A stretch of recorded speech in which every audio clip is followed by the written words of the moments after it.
Hi, this is another video update about my public inquiry into log 752. I've noticed online with all the media that say the real Ellie Gooch, his media, is now partly down completely. The Curo Twitter is now officially closed and the account has been suspended and closed. So it's not too clear to me. Obviously I'm not a relative and I don't get to know just yet exactly what's what, but there is other media like a LinkedIn and a separate Twitter, which is also an Ellie Gooch Twitter, that's not a Curo Twitter. Curo, the social housing developer. So this separate Twitter is a bit alarming because it's of potentially, I've looked at it, it's of what should be the real Ellie Gooch, possibly. It says that she's from Bromford, so obviously she wasn't a Bath girl, she's not from Bath. And there's been recent posts, there's also posts about Curo. Who's actually responsible for this Twitter is beyond me. I don't know if it's the imposter, or the Ellie Gooch imposter, that's using it and making recent posts. Like there's one from the 14th of June and it contains in the feed like Curo posts and things like that and other stuff, aspects to do with being a lettings manager and into like and property and things like that. Now, because of this kind of gnarly twist that I've observed from the media that's online, and my role and status as outside of being a relative or a colleague or or person that works. I don't work for the police force, so I'm not entirely sure what the NCA are doing.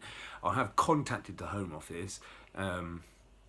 Maybe their communications team will write to me and fill me in, or I'll just have to keep waiting until the investigation's fully wrapped up and they publish stuff.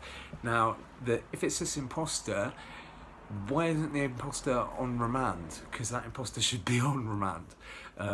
Is the real Ellie Gooch dead? Is she still alive? Is the serious organised crime aspect of all the corruption that's gone on before I was evicted and everything, and how I was terrorised by this Ellie Gooch imposter who worked for Curo for over a year and had me evicted from my assured tenancy with Curo, a social housing developer.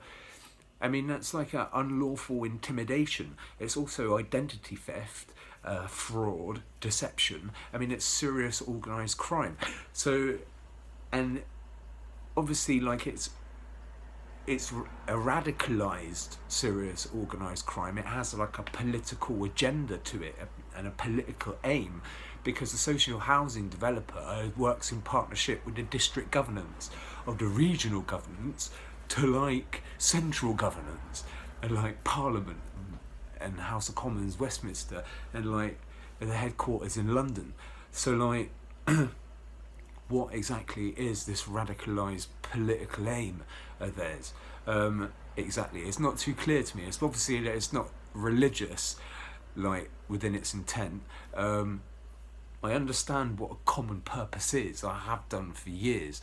I know what a common purpose is, and that every aspect of a common purpose within the statutory maximums of all the crimes to a common purpose, and its intent are fully understood.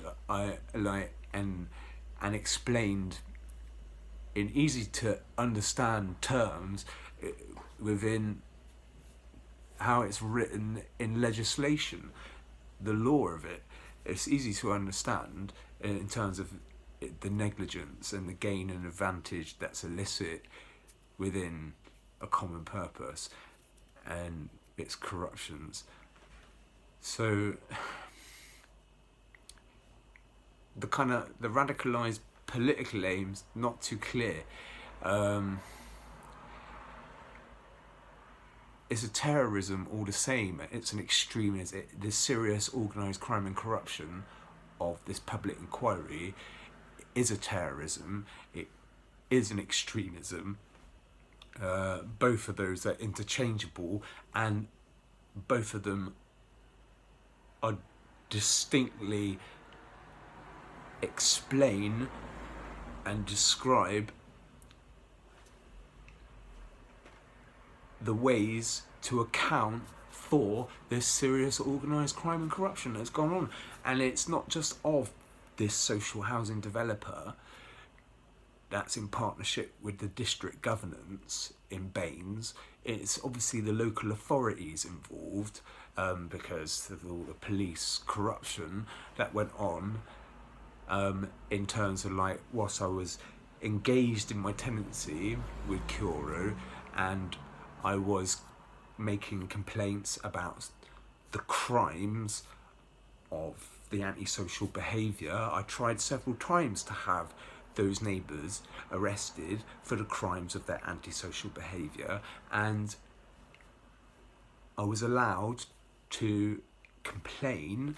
I was granted credence in my complaints about how the police dealt with every aspect of the crime reports that I made, in terms of all the log numbers and that I was given, especially log 752, and how they dealt with those antisocial neighbours and their behaviour and the crimes of their antisocial behaviour. I was also a victim of crime myself, and I was terrorised and threatened by those antisocial neighbours. I had my home broken into several times as well whilst I lived in the address at Monksdale Road with Curo, renting from Curo, and I was also a victim of police corruption, including the gross misconduct where I was innocent and they trespassed broke into my home. It's just trespassing, and brutalised me, split my head open when I was absolutely innocent, and they picked on me for all the wrong reasons when they were called out to the block only, not my address, which is official within the log report. It wasn't my address that they had to go and investigate. I lived in the block of the block that they had to investigate, but they picked on me and brutalised me when I was innocent, which is the gross misconduct. That's in quite a bad way as well, because the outcome of the professional standards department tribunal into it, I didn't have to appeal the decision. They dealt with it, and one of the officers was put on retraining, blah blah. They could have sacked all three of them, but they put one of them on retraining. So, fine. I didn't appeal that, but when I started to seek compensation for the like gross misconduct, after a couple of years of the professional negligence claim, their firm in Liverpool abandoned the claim, and it was a no-win, no-fee claim as well. So, and they not only did they abandon it, but they tried to charge me the costs incurred for a no-win, no-fee claim for professional negligence within the gross misconduct. So that's in a bit of a state. I've got to contact the legal ombudsman and sort that out. There's also other aspects where IPCC granted me credence within my complaint going back to 2013 of a common purpose and sadism within the police corruption that was going on, and that complaint was granted credence and is official. There's other aspects of breaches of pace that were executed within investigations for that previous address. So, like, these updates, it's like I'm still on the outside. I'm still having to wait and still having to be patient until things are much clearer and the actual public inquiry is published. I'm getting help from Baines Council in terms of that housing options team that have been obligated to give me temporary housing, but the social developer Kuro, I think, is still taking the stance to not want to take me back on as a tenant ever again, even though what's gone on is like is absolutely unlawful, is criminal, it's really serious, and I was like intimidated and terrorised, harassed, and that out of my assured tenancy. It's unfair. I am a victim. What will I do? I'm not sure. Maybe I could take them to court. Maybe I get the housing options team to help me and get them to try to get Kuro to reconsider so that I can be a tenant again.